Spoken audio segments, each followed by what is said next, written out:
ঢাকা শহরের অলিতে গলিতে ব্যাঙের ছাতার মতো গড়ে উঠেছে নামে বেনামে বেসরকারি হাসপাতাল নামের কসাইখানা, যাদের কাজ রোগীকে জিম্মি করে গলায় ছুরি ধরে মোটা অঙ্কের টাকা হাতিয়ে নেয়।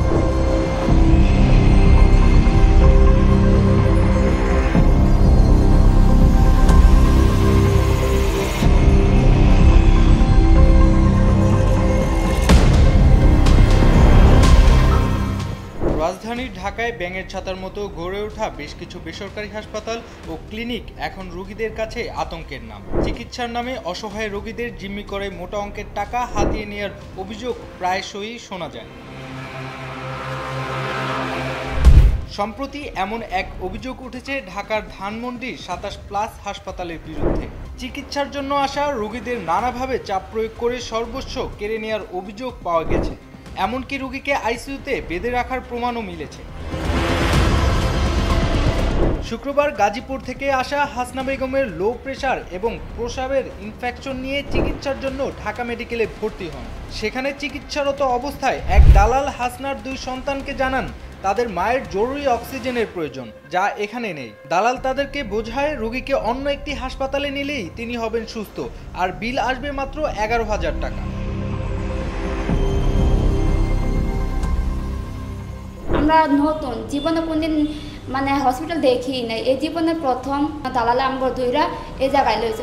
বলছে অল্প টাকা লাগবে, বেশি টাকা লাগবে না, একদিনের ভিতরে রুগী সুস্থ হয়ে যাবো, 2 দিন লাগবো না। হে লয়ে এসে ভর্তি করছে, যা করা লাগে কাজ সব সম্পূর্ণ করে হে রাখা গেছে। আইসিইউতে ভর্তি করছে আমরা জানতাম না, এটা বলে নাই। কিন্তু পরবর্তী সময়ে যখন জিজ্ঞাসা করছি তখন শুনছি যে আইসিইউতে ভর্তি হচ্ছে। আসলে আইসিইউ মানেটা কি আমরা জানি না। এক রাত্রে আপনার বেডের ভাড়াটা 11,000।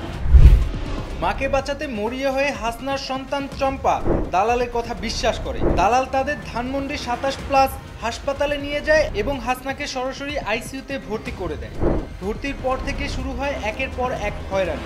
ইয়েস অর নো, আপনি অনেস্টলি বলবেন। এখানে যারা আছে সব অনারেবল পারসন, বললেই পাই না। আমাদের ডাক্তাররা হয় না। ডাক্তার আপনি ঢাকা মেডিকেলে আইসিইউ সিট পাননি, তো সেইখানে পাননি বিধায় আপনার পেশেন্টের ক্রিটিক্যাল কন্ডিশন বিধায় একজন লোক আপনাকে অ্যাডভাইস করছে যে আপনি এখানে নিয়ে আসতে পারেন।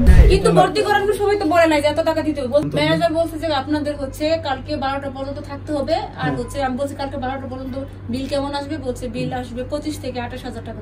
হাসপাতালে ভর্তি করার পর রোগীর স্বজনদের হাসনার সঙ্গে দেখা করতে দেয়া হচ্ছিল না। অভিযোগ ওঠে হাসপাতাল কর্তৃপক্ষ আইসিইউতে রোগীকে হাত পা বেঁধে জিম্মি করে রেখেছে। এমন খবর পেয়ে সাংবাদিকরা ওই হাসপাতালে ছুটে যান। শুধু হাসনা নয়, দালালের মাধ্যমে একইভাবে আরো অনেক রোগীকে এই হাসপাতালে ভর্তি করা হয়েছে বলে সাংবাদিকরা জানতে পারেন। আমরা গেছি হৃদরোগ হসপিটালে আমরা নেব, ঠিক আছে নি? অ্যাম্বুলেন্সের ড্রাইভার আমাদের লোকে রং করি এই হসপিটালে লই আইছি। আমাদের রোগী সিসিইউতে ভর্তি, আমাদের প্রথম বলা হয়েছে যে আইসিইউতে ভর্তি। তারপর যখন আমরা রিপোর্টগুলো দেখলাম বা রিপোর্টে লেখা আছে যে সিসিইউ, আমাদের স্লিপ যেটা দেয় ওটা লেখা আইসিইউ। তো আমি জিজ্ঞেস করলাম যে আইসিইউ সিসিইউ এক, ওরা বলতেছে আইসিইউ সিসিইউ এক। তারপরে আমরা ভাড়া জিজ্ঞেস করলাম, আমাদের ভাড়া বলছিল যে 11,500 টাকা। তারপরে এখন আজকে আমাদের টাকা দেওয়ার কথা বলছে 20,000। আমরা 10,000 টাকা ম্যানেজ করে দিয়েছি। 10,000 টাকা ম্যানেজ করে দেওয়ার পরে আমরা জিজ্ঞাসলাম যে কীরকম খরচ, এরা বলতেছে এটা তো বেড ভাড়া, 11,500 টাকা হলো বেড ভাড়া। আনুষঙ্গিক খরচ মিলে বলতেছে যে ধরেন না 25 থেকে 30,000 টাকা খরচ আসবে, এরকম আর কি। এ বিষয়ে হাসপাতালের প্রধান নির্বাহী কর্মকর্তার কাছে জানতে চাইলে তিনি স্বীকার করেন যে তাদের মার্কেটিং এর লোকজন রোগীকে হাসপাতালে নিয়ে আসেন। আপনার রোগীর চিকিৎসার দরকার, চিকিৎসা যেহেতু দরকার, তার ওই লোকটা যদি ধরেও আনে তবে আপনার উপকার করছে। ঢাকা মেডিকেলে সিট নাই, দ্যাটস ওয়াই আমাদের লোকজন, মার্কেটিং এর তো লোকজন আছেই, কাজ করে যারা, তারা যে কোনোভাবেই আমাদের চেইন একটা মেনটেন করে। একজন সুস্থ রোগীকে কেন আইসিইউতে ভর্তি করা হলো এ বিষয়ে হাসপাতালের কর্তব্যরত ডাক্তারকে জিজ্ঞেস করা হলে তিনি জানান রোগীকে সার্বক্ষণিক পর্যবেক্ষণে রাখার জন্য আইসিইউতে ভর্তি করা হয়েছে। তার যে কন্ডিশন ছিল সেই অনুযায়ী আমি তাকে সাজেস্ট করেছি, তার জন্য আইসিইউতে ভর্তি ওটা বেটার। মানে ধরুন রোগী হঠাৎ করে খারাপ হয়ে যাবে, সাধারণত নর্মাল ওয়ার্ড বা কেবিনে সার্বক্ষণিক ডাক্তার দেখার সুযোগ নেই।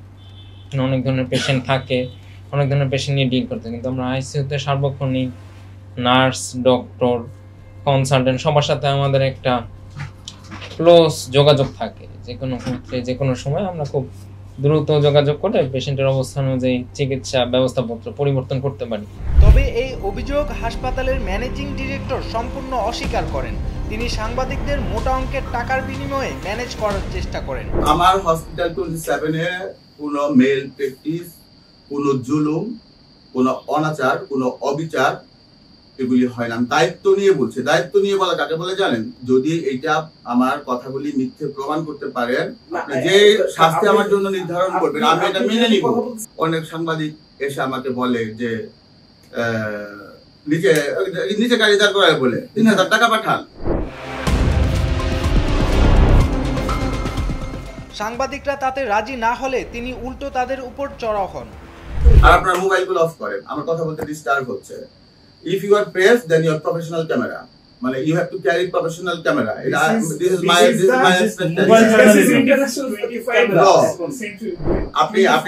আপনি সিটিজেন জার্নালিজম বোঝেন। এশিয়ার অনেক দেশে যেখানে চিকিৎসা সেবা উন্নত, সেখানে বাংলাদেশের সাধারণ মানুষের কাছে চিকিৎসা সেবা যেন এক দুর্বিষহ অভিজ্ঞতায় পরিণত হয়েছে। দেশের অসহায় ও গরিব মানুষ তাদের মৌলিক অধিকার হিসেবে সঠিক চিকিৎসা সেবা পাওয়ার প্রত্যাশা করে। ইমাম হোসেন, ডেইলি সান।